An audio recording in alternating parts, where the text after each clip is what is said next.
What's going on, bro? Hello, Kameron, Corvet. Here we go with the formalities. Okay, I'm My like, bad. Ah, let's see what this is going to be about. Yes. Man, I'm glad you are rocking with me. Absolutely. Since day one. It's been a great journey so far, having different people on, and conversations just get better and better and better. So I'm looking forward to diving in a little bit. Yeah. Yeah, exactly. Absolutely. So look, talk to me about Atlanta. You know, from a growing up standpoint. You know, I always felt like growing up in Atlanta would have been like growing up in like Detroit during the Motown time. You know, where you like you be in elementary school, like, yeah, I'm gonna be a star because so and so down the street, around the corner, they, you know. Did you feel like you had the opportunity to do it like that because you were here? Like, what was your take on Atlanta and you being able to pursue music at a young age? Because I know you got signed as, you know, we'll get into that later. But I'm saying early on, you just like, oh yeah, it's cool. I'm gonna do this demo, whatever. Early on, I honestly wasn't thinking about none of that. You know, as a kid, I just enjoyed singing. You know, I just enjoyed singing. My grandfather was the pastor at his Pentecostal church. I was the star at my church. You know what I'm saying? Nobody else really sang. So they had me singing all the solos while I played the drums and directed the choir with my head. So I had to do everything. But I always tell me and my homegirl, Sherelle, she's another dope artist. When we travel outside of Atlanta, what we notice is we're so spoiled here in Atlanta. You know what I'm saying? It's so many black people. It's so many black people in positions of power. You know, so you just think that's just how life is. You know what I'm saying? So it gives you this great sense of self and confidence. And I'm black and I love it. And you know what I'm saying? And I can be anything I want to be. But at that time, I wasn't thinking of being nothing. I was just proud to be a black dude that damn sang. You know what I'm saying? Yeah. So... Yeah. Okay, so you mentioned the church background. So what role when you got to okay, so secular music came up somehow, some way during that time. Absolutely. So, and go ahead. Yeah, break. I want to see when you were like, oh yeah, I'm finna do this right here. Absolutely. As opposed to this. Well, as every Southern singer knows, like, you know, when you're growing up, it's just church, and more church. You know what I'm saying? So that's all I knew. And then, of course, you know, there's MTV, BT, I would see stuff. But as far as like the type of music that I sang all the time, just gospel songs. And I always tell people, I came home from school one day and my dad was like, do you want to be in a singing group? I was like, I guess so. I don't know. I just like to sing. You know, the only like singing I really had done since then was singing in chorus, and getting lessons from Carolyn Brailsford, this music teacher at Spelman University. So Spelman College. Sorry, let me breathe. Take a sip of this wine. And I was like, yeah, I guess I want to be in a group. He said, cool, because L.A. Reid wants to sign a guy to a group he has together. They're looking for another guy. And I had to learn a song off of Tevin Campbell's album because all I knew was like gospel songs. They wanted you to sing the song. And it's crazy that I gravitated towards, you know, by Prince, break it down. I don't want nobody else to hear the sound. And like, I didn't even really know a lot about Prince. That song, I just connected with it for some crazy reason. And I sang it. L.A. Reid loved it. And that was the beginning of me really embracing secular music and becoming that. L.A. Reid went down the line. He told us what we were supposed to do. That's how, you know how labels are. He was like, you're going to sing the verses, you sing the bridges, you do the interviews. And he pointed to me and said, you're the sexy one. And hey, this that was that. Thank you, L.A. Reid. Yo. Okay, so 4th Avenue. Talk to me about the perspective that you have now when it comes to pursuing music heavily in your early teens and that in those types of formative years, pursuing music from a major label type of standpoint and also from a group standpoint. I'd like to know, you don't seem like, you know what I'm saying? You seem like solo dolo, period. So now Oh being in a group, no, I'm like, it did how did not. that work? No way. It did not start like that, like at all. You know, I was extremely insecure with my vocals when it was just like I told you. I wasn't thinking of being a singer, so I was just put in a position where I had to go and sing solos and record and hear my voice in headphones, and I would run out of the room when it was time to like record my part and hide. You know what I'm saying? Like, so I wasn't on a lot of songs. So I was so nervous, like doing runs. I didn't know what a run was. I came from like flat foot, straight singing in the church. You know what I'm saying? People didn't do runs and all that extra stuff. They was like, you know, hold the note out and do something with it.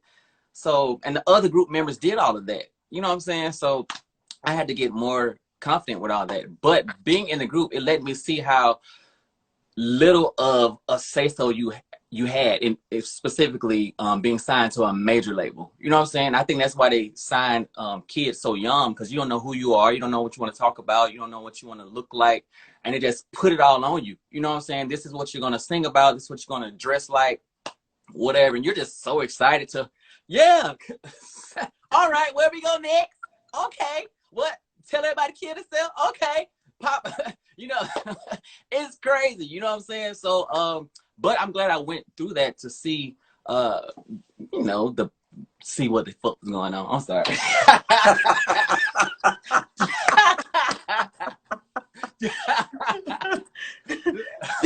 Did you at that point with the group and the way things went, did you at that point say, you know, major labels aren't for me, or were you still like, maybe, you know what I'm saying? You know, I thought that's all it was. You know what I'm saying? If you wanted to sing, I thought you had to be on a major record label, and that's it. It wasn't until the group thing did not work that I was even introduced to an indie scene. You know what I'm saying? I was introduced to Donnie and singing background for him and India RE and all these great people. Because, like, I'm telling you, when I was signed, I was in 7th grade. You know what I'm saying? So I'm like, I don't know what life is. You know, yeah.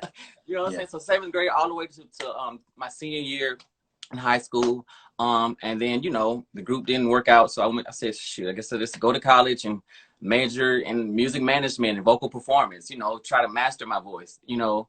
And it was there where I met, you know, my best friend, who's a theater director. She introduced me to another director, Freddie Hendricks of the Youth Ensemble of Atlanta.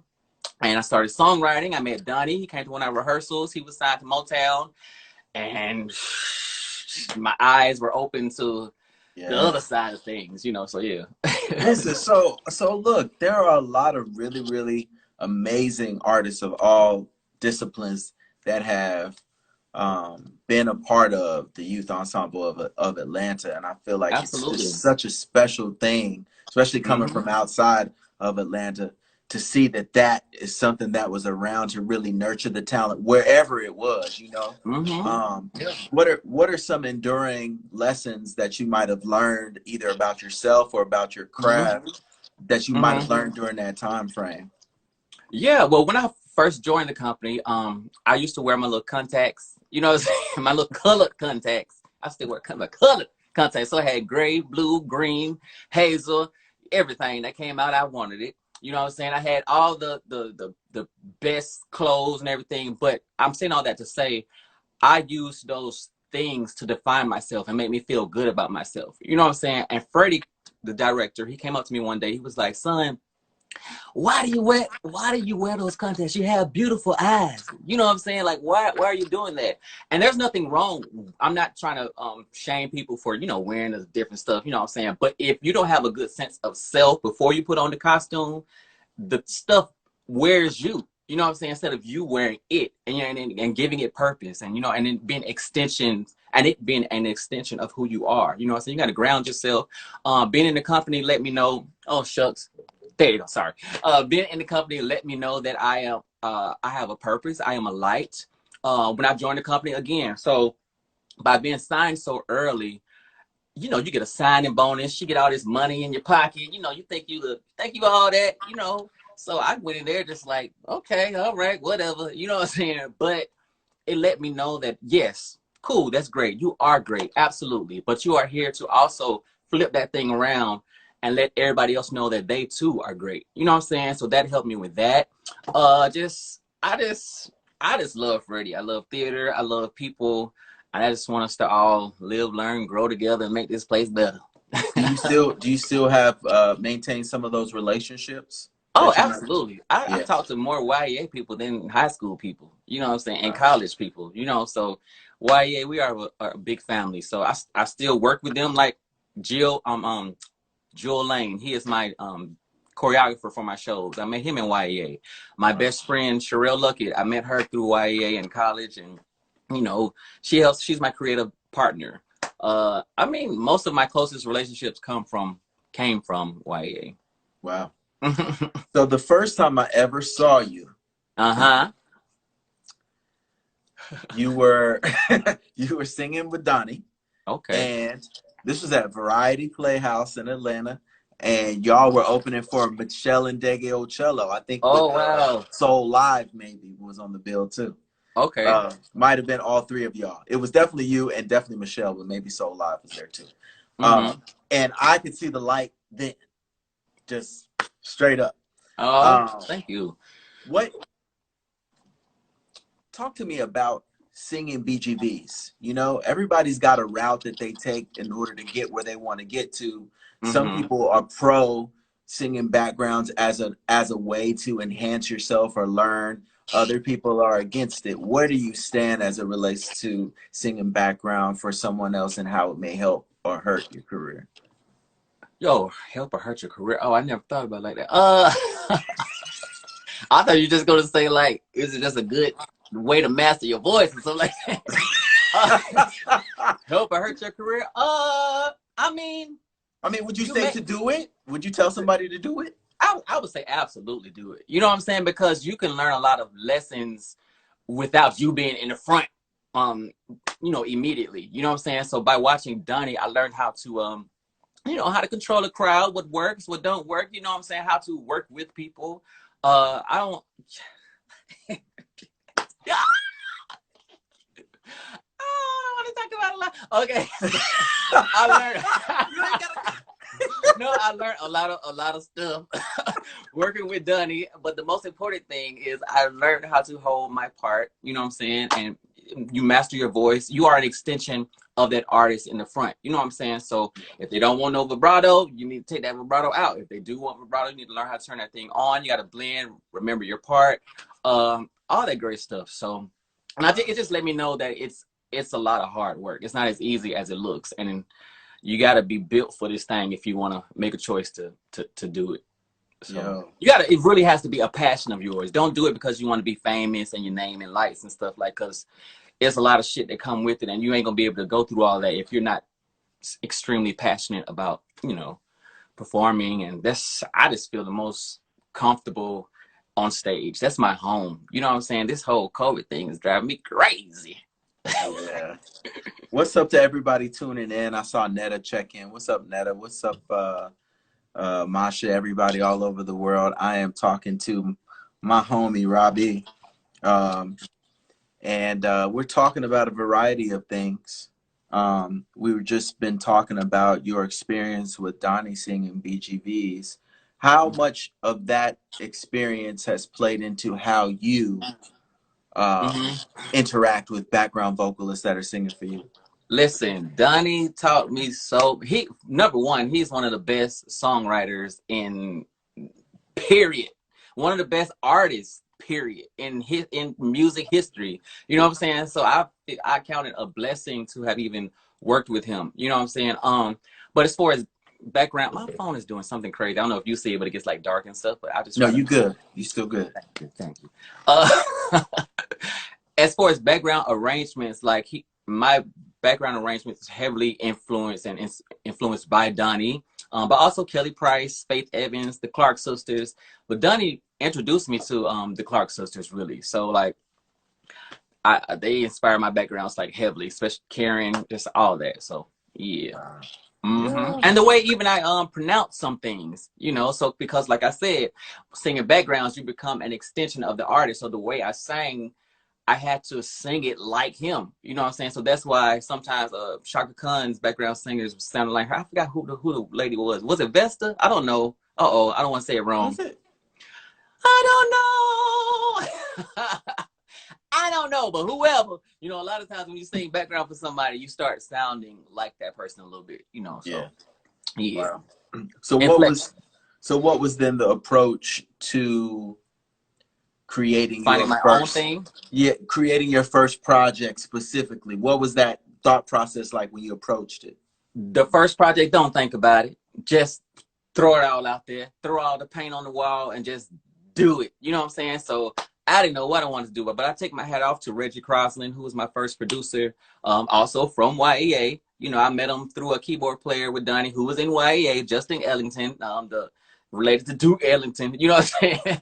And he was like, Reggie's looking for an artist to work with. Do you want to work with him? And I would not have become a solo artist, I don't think, if it wasn't for Reggie. So I appreciate Reggie. And we were just like, let's just do some stuff. We were just experimenting. And luckily, people loved it. You know, I think it was more so straight ahead R&B. But yeah, I had a good time creating all that. But that's what I would tell somebody. Don't think about it. Just do it. And as you go on, it'll figure itself out. Don't think too much. Yeah. Just make sure you feel it. Yes. Yep. Mm-hmm. What there's so many things I want to ask, but when it comes to the creative process itself, how has Rahbi moved to the point where he wants to write something, or to the point where he wants to record something? How does that happen for you? Like Nina Simone would say, it's our responsibility to reflect the times, you know. So a lot of times it's regular life. You know, I recently wrote a song called Everybody Breathe. And it's because I saw everybody responding to police brutality, and it seemed like I just kept seeing the same story over and over. I can't breathe. I can't do nothing, you know, and I'm not putting them down for feeling like that, but I just wanted to present another choice, you know what I'm saying? So that you can be empowered to move forward, you know, be strong, and figure out, you know, how you gonna get through this shit, you know what I'm saying? So yeah, reflecting the times and relationships, shoot, your mom and them, your family, just everything. Reading. I'm reading because my son Club Kids, it's because I read a book about the history of Studio 54, and I was like, this is so freaking cool. You know, I can relate to this. And I just was reading the book, took notes. Okay, rollerina. Okay, she had on roller skates. Okay, she would go to the place throwing angel dust so people wouldn't fight. Okay, cool. Okay, drag queens. Okay, all right. So, I made a song called Club Kid. You know, so I'm just a sponge, and I just take it all in. You know. Yo, gosh, interviews. I wrote this one song. I'm sorry, I wrote this one song. CeeLo was talking about the state of the music industry. You know what I'm saying? How it was messed up, and everybody wants to be #1, but they don't want to like help nobody else out. You know what I'm saying? So I just looked at the interview, kept taking notes, just like you do with your English papers, your 5-paragraph papers. You know what I'm saying? Take your notes, clump stuff together from your from the interview, stuff that go together. And I wrote a song called Fighting for the Future. And yeah, so it comes in different ways. That's what's up. But you are the one. You're writing. You the one. You. He did You're what? Brilliant. What he do? Oh man, you were brilliant. Listen here. Listen. So, okay. So let's talk about Prince for a second. Uh-oh. Okay. You mentioned Tevin Campbell, and if anybody's out there, if y'all don't know about Tevin Campbell, y'all, something really wrong with y'all. Something wrong with you. All right. But hold on, Kameron. Never mind. I don't know if I want to throw Prince out there like that. That song is a serious song. And he was pretty young singing that song. But anyway, yeah. I'm like, what was the direction behind that? It was just crazy, but I love the song. Prince was already influencing you back then. Yeah. So, and I know that, you know, a lot of times people throw Prince's name around as an inspiration, and then you might look at the artist and be like, I don't see anything that I could say authentically reflects Prince's light. That's me as a music snob, right? when I'm around you, oh God, when I see you, I'll be like, yo, that mother, it remind me of Prince. oh I my think God. about it, you know. So it's like, I know we've done a couple of tributes together. That's always been a blast. Oh yeah, absolutely. But you know, I just wanted to take a moment to ask you, because I don't get to ask people a whole lot. But what is it about Prince, once you actually got into him, that inspired you or moved you or, you know, made you a fan? I guess because it's crazy. Like, people did the same thing with Rahsaan Patterson as well. When I came out with the first EP I came out with, it was like, this is like baby Rahsaan Patterson. You know what I'm saying? So like, and people kept saying the same thing about Prince, and like, I didn't even know about them. Like, you know, it's like, as kids growing up, you listen to Michael Jackson. You know what I'm saying? Prince is for adults and stuff. You heard it, but you didn't. You know, you weren't saying play that Prince record. You know, I didn't as a kid. You know, so it wasn't until I like started playing his music, so I was like, God damn, like, it's like he's saying things the exact same way I would say it. You know what I'm saying? He's singing things the exact same way I would sing it. You know what I'm saying? I'm like, so, and I always tell people, I think people are like, we are energy. You know what I'm saying? And we represent a specific energy, and it just keeps revolving and evolving. Just like there was the Barcades, and then there was Rick James, and then there was Prince, and then there was Rahbi and Kameron Corvet, and there was other people that's gonna come like next. You know what I'm saying? So I just try to stay true to that vibration, you know, and represent it the best way I can in this moment, you know. So I don't ever try to be Prince, because there's only one Prince. For sure. I don't like when people, you know, I am Rahbi, he is Prince, and he is amazing. You know what I'm saying? So I just try to do me, because one time, okay. It was this one time. It was my first time really doing like a Prince song. I think it was Darling Nikki or something. And I was like, okay, let me watch Purple Rain. let me try to like do the moves he's doing and stuff. And I felt like such a dumb butt. You know what I'm saying? I was like, what are you doing? Like, you know, I was like, forget this. I turned that thing off. I said, however the music moves me, I'm just gonna go with it. And people still say like Prince, you know what I'm saying? So I appreciate it. You know, it's to be compared to like somebody so amazing like Prince, like a Rahsaan Patterson. I just count it as a blessing and honor, and I must keep representing that thing. You know what I'm saying? Yeah. Yeah. Yeah. That way. Yeah.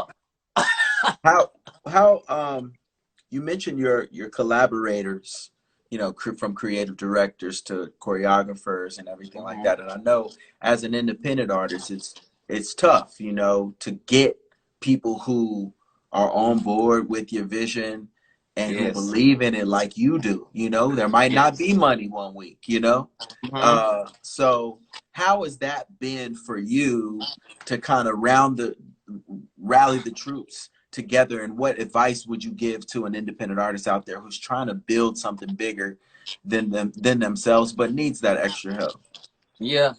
Well, again, it was just a blessing how I was able to be a part of the Freddie Hendrix Youth Ensemble of Atlanta, because we had everybody. We had actors, singers, dancers, makeup artists, set designers, stage managers,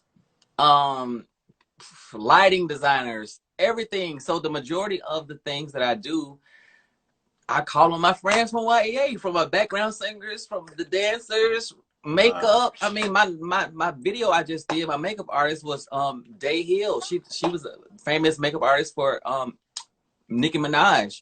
You know, so like, I'm just blessed. I would say, listen, get you some good creative friends, you know, that do stuff. Most of my friends are artists, you know, and it's not because I'm trying to use somebody. It's just who I gravitate towards. You know, I can understand them. They understand me. So all of my friends are artists and creatives. And like Issa Rae said, like, instead of begging people who are up here to work with you, network across. You know, look at your friends who are right around you. Like, that's how this interview happened. I was like, listen, I got a damn project coming out. I need people to. Kameron has this dope ass platform. Let me reach out, because it's tough. Yeah. And I appreciate you giving us you're so professional. The graphics look good. You know what I'm saying? So, yeah, I mean, indie artists and indie creators are just as dope. You know what I'm saying? So why not? You know what I'm saying? For sure. I love it. Yeah. How, let's talk about performance. Okay. Anybody who's out there who's ever seen Rahbi perform, you know that it's tough for the rest of us who are who have either come before or who will have to come after. Listen, Kameron, I always tell people, as long as you stay in your lane, you're gonna be good. If you try to do what I do, you're gonna mess up. But if you just stay in your lane and do you, I promise you're gonna have a good show. Because baby, there's only one Rahbi, so you do you and you do you well, because I'm gonna do me extremely well. Point blank, period. No. So listen, when you perform, it's not only vocals, it's not only the stage presence, but there's an engagement, there's an energy that is just rumbling around on stage the whole time. Whether you're moving a lot or a little, there's still that energy, and you always have the crowd's attention. I want to know what that process has been like as you've been actually doing it. You know, we have our ideas of how things will work and what will and won't work, but then when we do them, we can realistically see kind of, okay, all right, cool. Have you ever, when it comes to taking a risk, how do you decide, yeah, I'm going to do this or I'm going to do that? And how do you know which way you're going to, you know, push the envelope? I take my hat off again. I think I was just so blessed to be in YA, right? It's crazy. Everybody if you want to be a great performer, do musical theater. Show up. Okay. Listen, I'm telling you, but Freddie Hendrix is such an angel, such a blessing, such a master teacher. Because a lot of other theater companies, they give you a script and just regurgitate what's on the script, whatever. He taught you how to be a creative, how to live in the moment. He told me as soon as you walk on that stage, it's showtime. Not when you say, you ain't got to even have no line. You know what I'm saying? Like when you walk on that stage, all eyes are on you. So you need to be performing as soon as your foot, your big toe hit the stage. You know what I'm saying? So like that helped me, you know, and that just let me know taught me how to live in each and every moment. As soon as I get up on the stage until I look, I'm still living. I'm still living. You know what I'm saying? I pay attention to those details though. You know what I'm saying? Like when I do, if it's not an accident, like all that stuff is intentional. The way I move my hands, the way I look, the way just everything. It has purpose. You know what I'm saying? And it's different every night based off of, you know, the audience. So my show is planned to a certain extent. You know what I'm saying? So I know I'm going to go here, here, here. But the way I do it may be a little different based off of how I'm vibing with the crowd and everything. And listen, I'm going to throw it all out there. I used to go to a lot of drag shows in high school. And that taught me a lot with performing and costuming and just giving, like, being over the top. You know what I'm saying? Being theatrical. So I take my hat off to one of the most amazing female performers, Jasmine Bonet. Like she taught me how to shop at thrift stores and make it look like you got $1 million and you only got 20. You know what I'm saying? So, but just listen.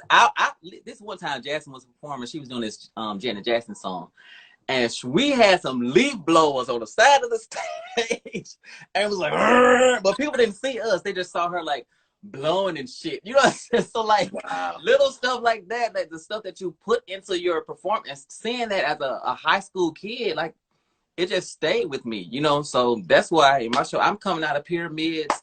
I'm having like lifted up on all these darn chairs and stuff. Like it's important, you know what I'm saying? So yeah. It makes people leave the show and be like, have you seen that Rahbi show? You got to make them talk. Every time. I was going to ask you, you mentioned earlier how you allow yourself to be, you know, a vehicle or a reflection of the times that are going on as an artist. And you mentioned Everybody Breathe. And I know with Better Life as well, that was centered around a particular type of message. Do you feel like artists should be doing more of that type of music, if you will, or are they allowed? Like, what's your thought about how accurate, you know, I mean, according to the charts, I mean, shit, we're living La Vida Loca right now, and I mean, you know, it's actually not that dope right now in the States. You mean to be like a positive, forward-thinking type of artist that you're saying? I mean, let's say social justice specifically. Do you feel like we artists have the leeway to speak about it at will, or does it take a situation in order for us to be allowed to? I mean, just do what you want to do. just do what you want to do and be good at it. You know what I'm saying? Like, because if your thing is talking politics, then do that. Be a Donnie. If your thing is being sensual, do that. Be a Janet Jackson. You know what I'm saying? But Janet Jackson can do it all. I ain't want to limit her. Oh my God. If your thing is being trapped, you know what I'm saying? Do that. But I'm just tell the full story. You know what I'm saying? Like a Tupac, like a Biggie. In whatever it is that you do it. Just make sure you lead people to love. Don't lead people to destruction. And please don't. You know what I'm saying? So I don't care what the hell it is you're doing. Just make sure at the end of the day, at the end of that song, it's not going to destroy people's lives and make them not good people. You know what I'm saying? So yeah, I don't ever like make people feel bad for, you know, not doing politic type songs and all that. Because people will need to party too. That shit get heavy. You know what I'm saying? Good God. Sometimes I want to shake my ass. You know what I'm saying? Sometimes I want to throw some dollars in the air and see somebody twerking in their ass. You know what I'm saying? The hell you talking about? You know what I'm saying? But don't destroy people. You know what I'm saying? Don't listen, shit. That's why I love Erykah Badu. She's so balanced. You know what I'm saying? That's why I love Janelle Monáe. Don't get too high. Don't get too low. Just tip on that tightrope. You know what I'm saying? Yeah, that's how I am. That's how I operate because I'm a real human. And I ain't gonna act like listen. I'm a full human being. Just as long as the vibes are good, then I'm with it. If not, no thank you. You know, so yeah. When it comes to who you let into your inner circle, are they people that act like you, or are they people that think like you? Like, what is it that gravitates you to someone else from a more personal standpoint? Because I mean, this right now, everybody out there is like, I want Rahbi to be one of my best friends. Yeah. I just want to make sure you got a good sense of self. You know what I'm saying? Because if you don't, you're gonna get on my motherfucking nerves. I can cuss on your channel? I'm sorry.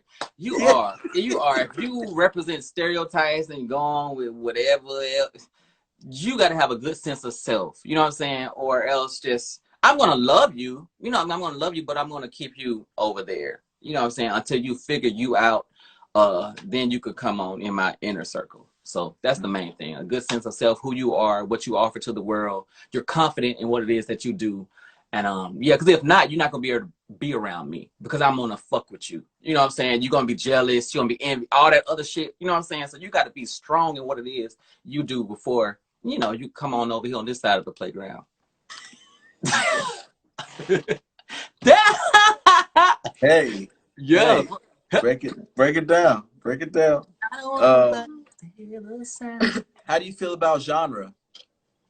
Genre is always a thing for us. You know, we're so diverse, but we're always thrown into some box or another. And you know, sometimes it's easier said than done to not be put in a box. But how do you feel as it relates to genre and where you fit into the conversation of genre? I'm inspired by it all. You know what I'm saying? R&B, rock, blues, gospel, jazz, classical, all of it. So I just create my music because honestly, you're going to hear all those elements in the music anyway. You know what I'm saying? So I try not to classify what I am. I just create the music and let everybody else do that. But you know, when you enter your stuff on iTunes, you got to say something. So I guess I just be saying alternative because I'm black and I'm doing a little bit of everything. So I be putting alternative. So, but like I pull from all of it because like for me, I can't say R&B because like I love rock, I love jazz, I'm all of that. I'm classically trained. You know what I'm saying? So I'm Rahbi. I do Rahbi music. I just let everybody else do. I figure everything else out, you know. So yeah, I do. So tell me about Weekend Lover then, because that's my shit. Okay, I'm telling you. Yeah. Well, Weekend Lover was produced by Slim Wave. Are you familiar with it? Yes, Slim is amazing. So Slim, he presented me that song probably like a year ago, or that was the track. And I sat with it because I just didn't know what to do with it. But I met my homeboy District Kirk, and we just vibing with the song. And listen, I wanted to tell a story of someone, because like I said, going back to leading people to love, you know how sometimes on the weekend, you know, you just do your thing, you ain't ready for nothing serious. But I respect people who are honest with that person. You know, don't play with nobody's feelings, don't play with nobody's emotions. Be like, listen, I ain't ready for nothing real. We could smash, but it's just gonna be a weekend thing. You know what I'm saying? But on this EP, like I said, I want to always lead people to love. So this person who thinks that it's just going to be another weekend of smashing and going on, you know what I'm saying? But they own life, whatever. They end up falling in love with this person. You know, like this is a connection they have never felt before. They're vibing on a higher frequency. You know what I'm saying? Like their souls are intertwining. So by the end of the EP, he's like, oh my God, like I think I love you. I never felt nothing like this before. You know what I'm saying? So Weekend Lover is the beginning of of this story of this guy who just thinks it's just gonna be another random weekend where he's just having fun and playing, but this nigga about to fall in love. You know what I'm saying? Yeah. I love the video, I love the video, bro. I love the video. Like everything about it, everything. Yeah, it's jamming. I gotta take my hat off to homeboy, my director. He's one of the most talented artists here in Atlanta. I always tell people, I don't care if your name is Billy D, Bianca from down the street, Bowen Homes. You know what I'm saying? Listen, if you are talented, I want to work with you. You know, and I've been watching homeboy for a few years on Instagram, and he's just so brilliant, so talented. And when it was time to create a video, I just called him up. You know, we linked with S2S Productions, another production company here in Atlanta. And yeah, just did that thing. Called all my creative friends, hair, makeup, choreography, set design, just everything. Thank God it turned out right. Yes, it turned out great. We shot that all the way back in January. It's really crazy. Yeah. And then like all the stuff started happening with, you know, police brutality and stuff. I was like, wait a minute. Right. People can't I wanted to be considerate of what's going on. You know what I'm saying? I didn't feel comfortable saying, listen to me when you know, all this shit was going on. I just wanted to just pause and just sit in that moment. You know what I'm saying? And yeah, I just had to let people process that before I came out with this. So yeah. Mm-hmm. What other? So give us some more sonic, kind of references that we can be, you know, thinking about as it relates to the EP. So we, you know. I think it's kind of cool too because like Weekend Lover, like it sounds really good, but I think it's what people expect from me. You know what I'm saying? So like it has that very retro 80s, you know, sound. Like, so I wanted to like let y'all know, okay, that's cool. Here go Rahbi, okay, but nothing else on the album sounds anything like that. You know what I'm saying? And I'm about to hit y'all over the head. You know?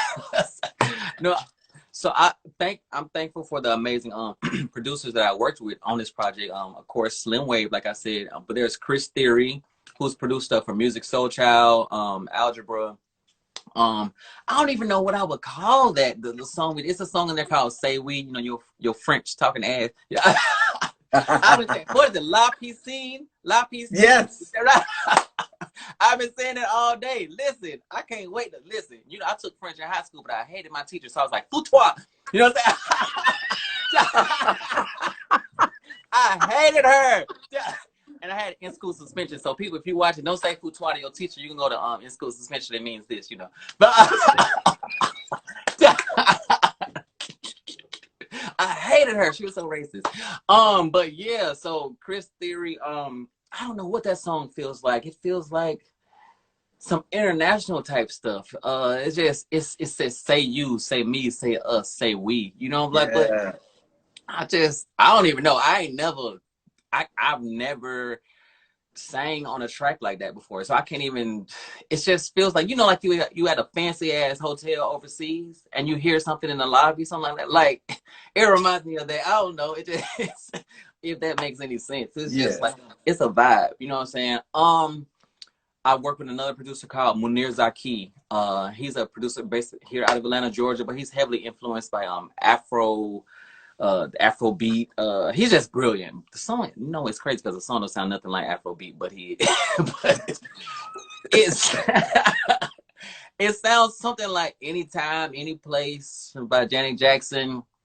And it's just, listen, it is sensual. A lot of my fans like a song that I did on my first EP called Take You to a Dream. It's very intimate, sensual. So I guess this song's kind of picking up where I left off right there. It's very, I don't know, it's called Touch. And I love it.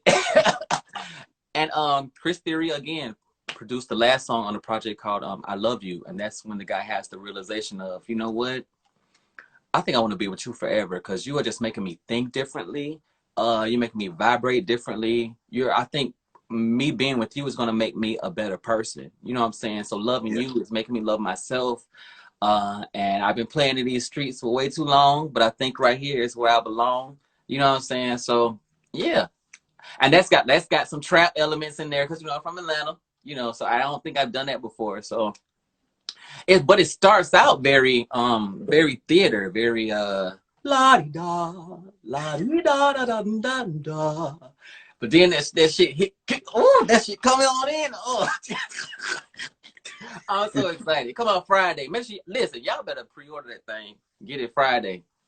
All right. So look, okay, so I just want to make sure we all know clearly the release date, pre-order, order, whatever. How can you break it down? Absolutely. So the project is called Weekend Lover by me, Rahbi, R-A-H-B-I. You can pre-order it or pre-add it on Instagram, Apple Music right now, and you automatically get a download of Weekend Lover. But if not, if you're on the other, you know, sites like Spotify, all the other stuff, it comes out this Friday. Yeah, and I would love y'all's support because, you know, I'm an indie artist and I'm nothing without the support of my beautiful people. That's you. Hold on, who this is? Oh my God, I can't pronounce these names. Marty, TV Kid. That's all y'all. All y'all. I ain't none without y'all support. Eddie. Tree, welcome to the, okay. Listen, y'all got these long ghetto names. What happened to Billy, Bob, and Keisha? But no. But no, for real. Thank y'all. I ain't none without y'all support. Yes. I want to say the beautiful people are people who love themselves from the inside out. You know, I ain't talking about because you got your weave in and your makeup is done right. I mean, like, you have a good sense of self. You love yourself starting from the inside out. If you love yourself, then you are beautiful. And you are, you know, one of my supporters, you know, so. Yeah. Mm-hmm. Wow. Uh-huh. Where does Rahbi Raw come from? That's crazy. So, I mean, I was just going by Rahbi in the beginning, you know, but damn, Facebook and make it have a last name. You know what I'm saying?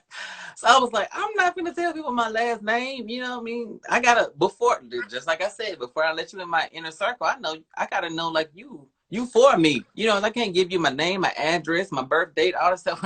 You might be somebody that's going to run with my stuff and try to destroy me. You know what I'm saying? So I ain't going to give you all my information. So I had a album out at the time called Rahbi Raw because I thought Rahbi Live is, to me, it was a live album. Rahbi Live just sound like your church concert. You know what I'm saying? It just sounds like a church midnight musical. So I was like, oh oh no, can't do that. So so I just like Rahbi Raw, you know, to be like live, you know, and I started going out places and people were like, hey, Rahbi Raw, Rahbi Raw. I was like, oh, okay, I guess that's what it is. So that's where Rahbi Raw came from. I didn't want to put my last name on Facebook. I put the name of the project, Rahbi Raw. Yep. Wow. Listen, everybody needs to be streaming and buying and downloading on Friday. Absolutely. You know, absolutely. Everybody needs to be watching Weekend Lover. The video will make you like, bro, I've been like going back to the beginning. The intro, it's like the beginning of it. It makes me, I'm like, yo, I feel like I'm on that old school ride. You remember Gravitron at the fair? Gravitron used to spin you around and you would be like, get on that. I throw up. Motion sickness, can't do it. Listen, that used to be my jam. It made me feel like I was on Gravitron. Yeah, I know what you're saying. Yeah, it was a, man, it's a vibe. Everybody needs to check that out for sure. Yeah, because so what I'm saying in that intro is like, because I made a post the other day saying like people need to like be mindful of the random sexual activities they're having and everything. And I didn't want people to get it twisted. I don't knock random sex at all. You know what I'm saying? But just I don't.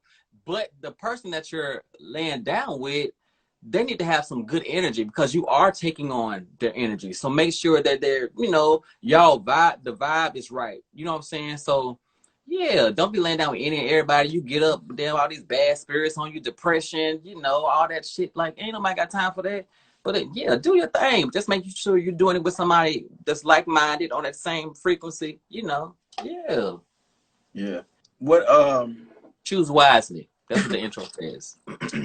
So are you a Weekend Lover type of person then? Is that's your vibe? I think I've moved past that stage in my life, Cameron.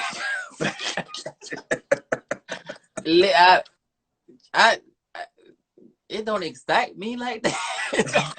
It don't, not as much, you know what I'm saying? I just am I Weekend Lovers like, yeah, it don't excite me like that. It just, if you smart, if you smart, you got something going on for yourself, you know, you're artsy, you know. It's just, you gotta be more than just fine. Because I done been there, I done had everything I wanted.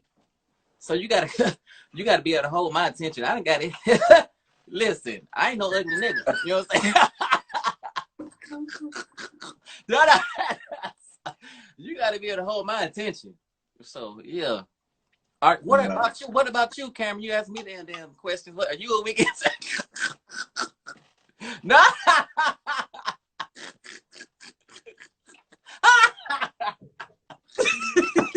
Listen. Okay, I'm sorry. You gotta go. You know, you got a good job. Okay, go ahead. Listen, I would normally plead the fifth, but I'm a Weekend Lover type of dude. Yeah, all day. Fine, absolutely. All day.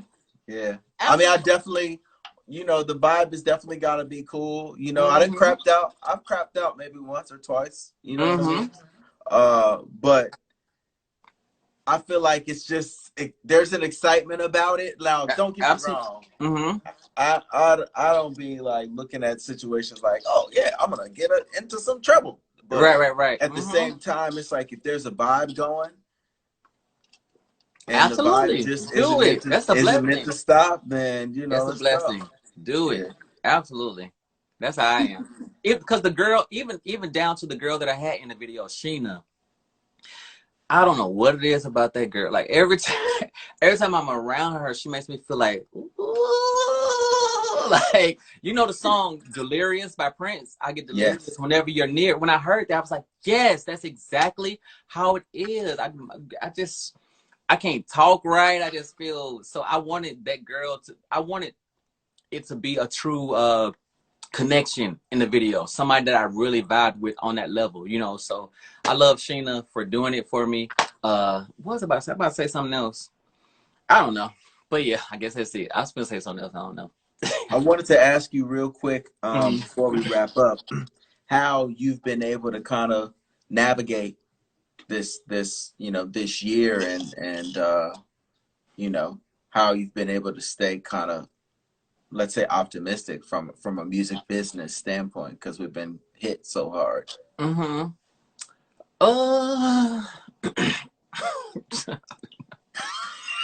What you been saying? I'm depressed right now. No, I'm definitely not. I'm definitely not depressed. Thank God. Thank God.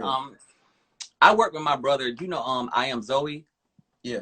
Yeah, but me and my best friend, we manage him as well. So thank God, my brother, he doesn't have to depend on like live stuff, you know, to sustain his existence and stuff. So thank God, I've been able to help him with what he's doing, and you know, nice. It's a blessing for me as well. You know, so continue to support I Am Zoe. It's a family business. Yeah, I've been doing yoga and meditation because you know you got to stay balanced and centered through all this because it does get heavy. I've been logging off of Instagram sometimes because it's a lot, you know. Yeah, that's how I've been able to get through. That's good. I need to log off. I'm gonna log off sometime. I mean it's not easy. I don't do it a lot, but but it's definitely necessary. I can make it. Put your phone down. Shout out Erykah Badu. Listen, I want to tell you, man, I've always enjoyed what you do, the way you do it. You do it with a sense of style, sense of class. You know, I can appreciate that. And I've definitely, you know, been inspired by watching you do what you do. So just from artist to artist, I appreciate your artistry. Thank you. I think I get that from Rick James, my granddaddy. He ain't my real granddaddy, my music granddaddy. Because like Rick is just like sophisticated funk to me. You know what I'm saying? Like he's funky, he's ghetto, but then he rounds his vowels, you know, and I'm very classically trained, like get alive. You know what I'm saying? So like it gives you this presence, like, hold on, Cindy. Is Cindy, y'all see Cindy?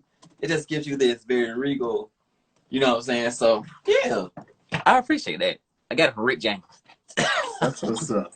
Well, listen, I'm gonna let you close us out. We only got a couple minutes, but I want you to address everybody that's out there. What up, Jordan? Shout out to you, bro. Jordan. Okay. Yeah, just sign us on out. You know, it's been a pleasure from me to you. Okay, but this is your time. Absolutely, yes. So everybody watching, thank y'all for watching. Thank you for supporting like independent artists. Thank you for supporting Kameron, myself, and everybody else that represents greatness and love. Weekend Lover comes out on Friday. Make sure you go, you know, pre-order it, pre-add it, buy it, all that good stuff. And listen, if you're totally beautiful, starting from the inside out, I follow you back, follow me, you know what I'm saying? And yeah, we getting this shit together. For real. Yeah. I love it, bro. I appreciate you for doing this with me. I will grab one or two of the many memorable moments from this chat. Okay. And I'm gonna post them and everything like that. So thank you once again for rocking with me. I will be rocking with you on Friday for Weekend Lover, bro. Thank you, Kameron. You're so brilliant. Thank you. I'll talk to you soon, bro. All right. Peace. All right.